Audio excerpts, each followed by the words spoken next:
Hello दोस्तों, study IQCS में आपका स्वागत है। मैं हूं निर्मल और मैं ले रहा हूं कि इंडियन पॉलिटी की क्लास। आज जो हमारी क्लास है वो रहेगी सिक्स्थ फंडामेंटल राइट के ऊपर, जहां पर मैं छठा मौलिक अधिकार पूरा अच्छे से डिटेल में डिस्कस करूंगा। उसमें जो भी रेट्स दिए वो भी मैं डिस्कस करूंगा। जो छठा मौलिक अधिकार है वो है संवैधानिक अधिकारों का उपचार, है ना। यानी संवैधानिक उपचार का अधिकार ये किसको दिया है? ये दिया है सुप्रीम कोर्ट और हाई कोर्ट को ये अधिकार दिया गया है। उसमें कुछ रेट्स भी 5 प्रकार की रेट्स भी आती है, जो मैं अच्छे से डिटेल में आपसे डिस्कस करूँगा। इस लेक्चर का जो एक्सप्लेनेशन है वो हिंदी में रहेगा, बाकी कंटेंट इंग्लिश में रहेगा। ये मेरा छोटा सा इंट्रो है। आप चाहे मुझसे टेलीग्राम चैनल पर भी जुड़ सकते हैं। अब मैं स्टार्ट करने जा रहा हूँ। छठा मौलिक अधिकार जो है राइट टू कॉन्स्टिट्यूशनल रेमेडीज़, वो इसमें कुछ रीड्स भी आती है, उसको हम डिटेल में अच्छे से समझेंगे। देखिए, पहले समझो कि इसकी ज़रूरत क्यों पड़ी। कहीं ना कहीं देखो, मौलिक अधिकार राज्यों ने मतलब हमारे संविधान निर्माताओं ने मौलिक अधिकार बना दिए, सबको एक बहुत अच्छे से अधिकार दिए गए, है ना। पूरे हमने 5 सॉरी जो हमने आर्टिकल 12 से लेकर 31 तक पढ़े, 30 तक पढ़े, वो सारे मौलिक अधिकार हमने देखे, है ना। वो देखे कि यदि उन मौलिक अधिकारों को कोई रोकता तो हम क्या करें फिर। मान लो हम कहीं मंदिर में जा रहे हैं या फिर कहीं घूमने जा रहे हैं या कहीं और जा रहे हैं, यदि कोई रोकता तो फिर क्या करेंगे। कोई यदि सबका उल्लंघन होता है तो कहाँ जाएंगे। तो फिर आर्टिकल 32 में क्लियरली मेंशन कर दिया ये कि यदि कुछ ऐसा होता है तो आप कहाँ जा सकते हो, सुप्रीम कोर्ट या फिर हाई कोर्ट जा सकते हो। तो ऐसे आता है राइट टू कॉन्स्टिट्यूशनल रेमेडी। समझो क्या होता है ये एक्चुअली ये जो संविधान है, हमारा भारत का संविधान गारंटी देता है उपचार के लिए। यदि कोई सिटीजन के मौलिक अधिकारों का उल्लंघन हुआ है, यदि सरकार ने या फिर राज्य ने कहीं उल्लंघन करने की कोशिश करी, तो फिर कहाँ जा सकता है वो? सुप्रीम कोर्ट जा सकता है डायरेक्टली। यदि उसके मौलिक अधिकारों का उल्लंघन हुआ तो डायरेक्टली सुप्रीम कोर्ट भी जा सकता है और हाई कोर्ट भी जा सकता है। और इन सब के लिए क्या जारी की जाएगी? सुप्रीम कोर्ट के हाई कोर्ट के द्वारा रिट जारी की जाएगी। क्या होती है रिट? रिट समझना, रिट एक रिटर्न इशू है, रिटर्न ऑर्डर सॉरी, एक लिखित आदेश है जो किसके द्वारा इशू किया जाता है? सुप्रीम कोर्ट के द्वारा इशू किया जाता है। क्या? प्रोवाइड करने के लिए कॉन्स्टिट्यूशनल रेमेडी यानी संवैधानिक उपचार प्रोवाइड करने के लिए। किस रूप में? किसके लिए? फंडामेंटल यानी मौलिक अधिकार को सुरक्षा प्रदान करने के लिए, और मौलिक अधिकार का उल्लंघन ना हो इसलिए ये रिट जारी की जाती है। एक्चुअली ये रिट कब जारी होती है? सब फंडामेंटल राइट का उल्लंघन हो उसके बाद की जाती है। पहले यदि होने की आशंका तो पहले भी कर सकते हैं, है ना। देखिए, कुछ फैक्ट समझ लीजिए। जो आर्टिकल 32 है ना, जो आर्टिकल 32 है, पार्लियामेंट ने क्या कर दिया इसमें पार्लियामेंट ने कर दिया कि जो रेट है कहाँ जारी की जा सकती है, वो हाई कोर्ट या सुप्रीम कोर्ट में जारी की जा सकती है। 1950 से पहले क्या था? सिर्फ 3 हाई कोर्ट को रेट जारी करने का अधिकार था। किस किस को? कलकत्ता के हाई कोर्ट को, बॉम्बे के हाई कोर्ट और मद्रास के हाई कोर्ट, ये तीनों हाई कोर्ट को रेट जारी करने का उस समय क्या था? अधिकार था। फिर आर्टिकल 226 लाया गया। आर्टिकल 226 में क्या कह दिया गया कि हाई कोर्ट को भी अब क्या रेट जारी करने का क्या है? पूरा का पूरा अधिकार है। एक्चुअली हमारा मूल संविधान में कह दिया गया था, बट क्या होता है, हाई कोर्ट की उस समय स्थापना नहीं हुई थी सभी जगह। जो ये रेट है, रेट का कॉन्सेप्ट हमने कहाँ से लिया? ब्रिटिश कॉन्स्टिट्यूशन से लिया, यानी ब्रिटिश पार्लियामेंट से लिया और इंग्लिश लॉ से लिया। वहाँ पर उसको क्या कहा जाता है? प्रेरोगेटिव रेट्स कहा जाता है। और समझ लीजिए रिट पिटीशन क्या होती है। सिंपल लैंग्वेज में समझो तो रिट पिटीशन एक्चुअली जो हायर कोर्ट होते हैं वो लोअर कोर्ट को जारी करते हैं। क्या होता है? जब लोअर कोर्ट को डिसीजन ले लेता है ना, बल्कि वो डिसीजन क्या नहीं होता, उसके अधिकार क्षेत्र में या फिर कोई और उससे सहमत नहीं होता, है ना, तो फिर हाई कोर्ट जारी कर सकता है, रिट पिटीशन जारी कर सकता है लोअर कोर्ट के डिसीजन में इंटरफेयर करने के लिए। वो उसी को बोलते हैं प्रेरोगेटिव रेट्स जा है ना, इस तरह के रेट्स को बोलते हैं प्रेरोगेटिव रेट्स। अब देखिए कुछ टाइप्स ऑफ रेट्स समझ लीजिए, कितने प्रकार के रेट्स दी गई हमारे भारत के संविधान में। तो हमारा भारत के संविधान में 5 प्रकार की रेट्स दी गई। कौन कौन सी? पहली है हार्बियस कॉर्पस यानी बंदी प्रत्यक्षीकरण। ये रेट कब जारी करता है? जब कोई इलीगल किसी को बंदी बना लेता है तो ये रेट जारी की जाती है सुप्रीम कोर्ट या हाई कोर्ट के द्वारा, या कोई भी पर्सन के खिलाफ, या कोई इंडिविजुअल हो या प्राइवेट हो या फिर राज्य हो, उसके खिलाफ ये रेट जारी कर सकते हैं। राज्य मतलब पुलिस भी आती।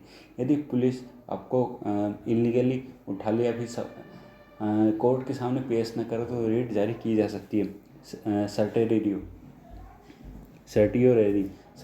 क्या, ये रेट कब जारी की जाती है? ये रेट जारी करती है हाई कोर्ट, लोअर कोर्ट को सब अधिकार के बाहर वो कोई डिसीजन लेती है।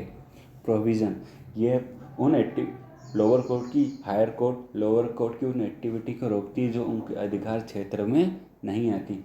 मैंडामस मतलब होता है परमादेश, यानी हम आदेश देते हैं। ये रेट कब जारी की जाती है? ये रेट जारी की जाती है किसके लिए? जो भी ऑफिसर रहते हैं, सरकारी कर्मचारी रहते हैं, उनकी ड्यूटी को चेक करने के लिए ये रेट जारी की जाती है।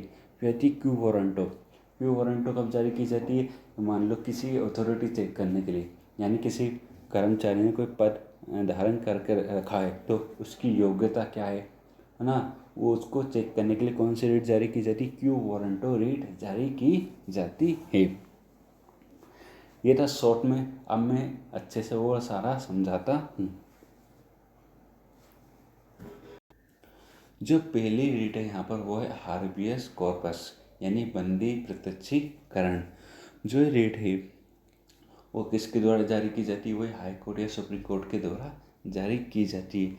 क्या प्रोटेक्ट करने के लिए, क्या सुरक्षा, किस सुरक्षा प्रदान करने के लिए? तो ये सुरक्षा रहती है फंडामेंटल राइट यानी मौलिक अधिकार। और मौलिक अधिकार में एक आर्टिकल है आर्टिकल 21 जो किसके बारे में बोलता है?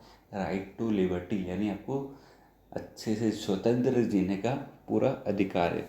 तो वही स्वतंत्रता की क्या करता है? इजाज़ करता है। मान लो यदि आपको किसी बंदे ने या किसी पुलिस वाले ने आपको किडनैप कर लिया, या राज्य ने उनको आदेश दिए कि जाओ उनको किडनैप करके लाओ।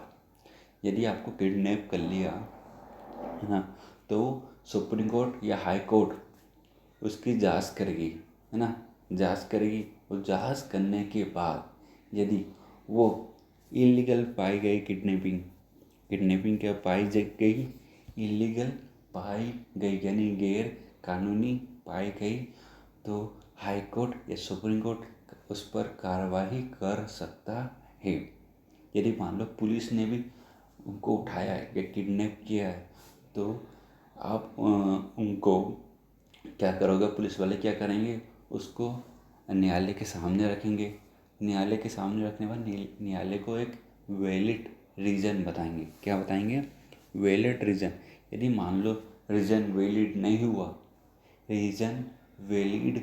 हुआ तो क्या माना जाएगा? ये मौलिक अधिकारों का उल्लंघन माना जाएगा और सुप्रीम कोर्ट या हाई कोर्ट चाहे तो उस पर कार्रवाई कर सकती है। बट ये जो हार्बियस कॉर्पस है ये एक्चुअली जो भी न्यायालय की उल्लंघन हुआ है या फिर संसद का उल्लंघन हुआ है, ये उसके लिए जारी नहीं करता।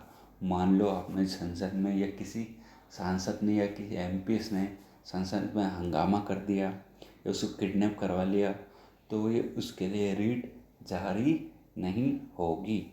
बट जो हार्बियस कॉर्पस है वो प्राइवेट वालों के लिए भी है और राज्यों के लिए भी है। मान लो प्राइवेट में मतलब यदि किसी आप गुंडे ने किसी और ने आपको किडनैप कर लिया तो उसके खिलाफ भी जारी हो सकती है। यदि राज्यों के द्वारा पुलिस ने आपको उठा लिया तो उनके खिलाफ भी ये रीट जारी हो सकती है। अब आती है नेक्स्ट रीट सर्टियोरेरी यानी उत्प्रेषण, है ना। ये जो रीट है वो जारी की जाती है किसको? लोअर कोर्ट को, यानी जो भी छोटे मोटे न्यायालय है उनको की जाती है। क्या करने के लिए? केस को ट्रांसफ़र करने के लिए, रिव्यू के लिए ना।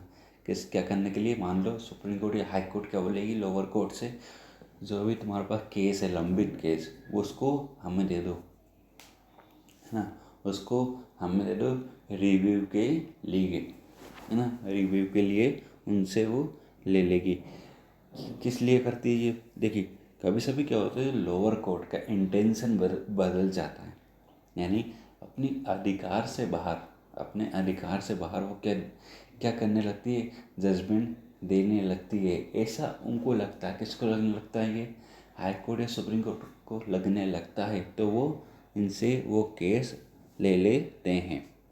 वो क्या बोलते हैं कि आप ये केस हमें ट्रांसफ़र कर दो। सुप्रीम कोर्ट कब जारी करता है ये रिट?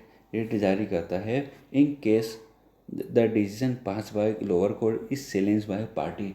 ये रिट तब जारी करता है जब मान लो लोअर कोर्ट ने डिसीजन लिया, निर्णय लिया, और वो निर्णय से सहमत कौन नहीं है? और पार्टी सहमत नहीं है, तो फिर ये रिट सुप्रीम कोर्ट जारी कर सकता है ना। और it is issue in the case of higher court find it is matter of over jurisdiction. और ये रिट के चेक करता है, ये रिट चेक करता है, यानी अपनी अधिकार से बाहर उसने क्या दिया है? डिसीजन लिया है। और कहीं ना कहीं एक जो जुरिडिक्शन है, जो न्यायपालिका की कमी को चेक करने के लिए ये रिट जारी की जाती है। ठीक है, आगे बढ़ते हैं। प्रोहिबिशन क्या होता है? ये जो रिट है वो जारी की जाती है हायर कोर्ट के द्वारा। किसके द्वारा? हायर कोर्ट के द्वारा। किसको की जाती है? लोअर कोर्ट को द्वारा। क्या चेक करने के लिए? उनकी जो इनएक्टिविटी है, यानी कहीं ना कहीं जो न्यायपालिका कुछ ऐसे कदम उठा लेती है जो उनके अधिकार में नहीं है, उनको चेक करने के लिए ये रिट जारी की जाती है। ये सिर्फ होता है हायर कोर्ट के मामले में, है ना। हायर कोर्ट के मामले में कभी सभी वो अपनी अधिकार से बाहर कोई कदम उठा ले तो तभी तभी लोअर कोर्ट को ये रीट जारी की जा सकती है।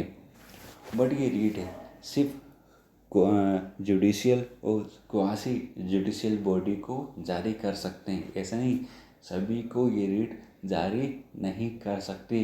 जो जुडिशियल है या फिर क्वासी जुडिशियल बॉडी है उनको ये रीट जारी कर सकते हैं। अब ये रीट कौन जारी करता है? ये रीट जारी करता है हायर कोर्ट। किसको करता है? लोअर कोर्ट को। क्यों करता है? जब वो अपनी अधिकार से बाहर कोई एक्टिविटी करने लग जाए तो ये रीट जारी होती है। इससे पहले जो रीट पढ़ी थी हमने कौन सी? उत्प्रेषण यानी सर्टेरेरियो।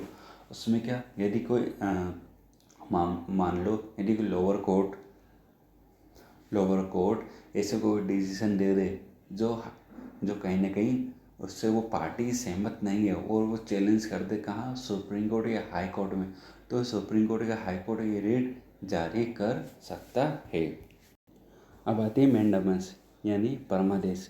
जो परमादेश रीट है ना, वो किसको जारी की जाती है? वो सब ऑर्डिनेट कोड, है ना, किसी भी सरकारी कर्मचारी या किसी भी कॉरपोरेशन, किसी भी अदर इंस्टीट्यूट जो सरकार के नियंत्रण में है, ये उसको जारी की जाती है। क्या चेक करने के लिए? उनकी परफॉर्मेंस या फिर ड्यूटी को चेक करने के लिए रीट जारी की जाती है।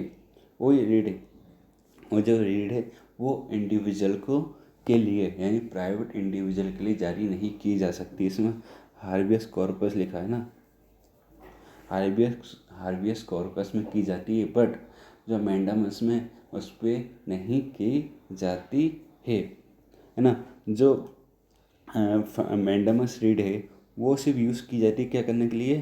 किसी भी जो मान लो कोई कर्मचारी अपनी ड्यूटी नहीं निभा रहा है, अपनी ड्यूटी या फिर अपना परफॉर्मेंस नहीं निभा रहा है या फिर कर्तव्य को कहीं ना कहीं अच्छे से नहीं मान रहा है, तो उसको ये रीट सुप्रीम कोर्ट या हाई कोर्ट उसको जारी कर सकती है। और जारी करके जो भी वो एक्टिविटी कर रहा है, यानी जो मान लो कर्मचारी है वो जो भी अदर्स कॉर्पोरेशन में काम करने वाला सरकारी कर्मचारी है या फिर सबऑर्डिनेट कोड हो, तो उनको जारी करके उनके काम को सीज कर सकती है, यानी उनके काम को ये रोक सकती है ना। ठीक है, अब आगे बढ़ते हैं। अब आती है क्यू वारंटो, है ना। क्यू वारंटो जो रीड है किसी पर्सन के खिलाफ जारी की जाती है। किसके खिलाफ? सिर्फ सरकारी कर्मचारियों के खिलाफ, ये चेक करने के लिए जिस पद पे वो बैठे हैं क्या वो पद। अब आती है क्यू टू वारंटो किसी व्यक्ति के खिलाफ जारी की जाती है। कौन जारी करता है? सुप्रीम कोर्ट या फिर हाई कोर्ट जारी करता है। वो उसकी अधिकारिता चेक करने के लिए जारी करता है कि किस अथॉरिटी से वो वहाँ पर बैठा, क्या वो बैठने के लायक है या नहीं, क्या उसकी योग्यता उस पद के लिए है या नहीं, क्या वो पद पर बैठ कर अपना काम अच्छे से कर रहा है या नहीं, ये सब चेक करती है। और क्या चेक करती है? उसकी लीगलिटी चेक करती है ना। उसकी लीगलिटी यानी किस अधिकार से वो वहाँ पर बैठा है, उसकी योग्यता वहाँ चेक की जाती है। यदि मान लो कोई सरकारी कर्मचारी उस पद के लिए योग्य नहीं है, कहीं से रिजर्वेशन से उठ के आया है, कहीं से भी आया, बट क्या होता है कभी सभी सरकारी कर्मचारी अपने पद पर रहकर काम नहीं करते ना, तो वो चेक करने के लिए क्यू2 वारंटो की रीड जारी की जाती है। किसके खिलाफ? वो किसके खिलाफ जारी की जाती? सरकारी कर्मचारियों के खिलाफ जारी की जाती है, उनकी योग्यता चेक करने के लिए। और ये जो रीट है ये चेक करती कोई अयोग्य व्यक्ति तो नहीं बैठा उस पद पे, है ना। क्यों? क्या होता है, मान लो अयोग्य व्यक्ति बैठ गया तो कहीं ना कहीं सरकारी कामकाज यानी लोकतंत्र अस्वस्थ हो सकता है।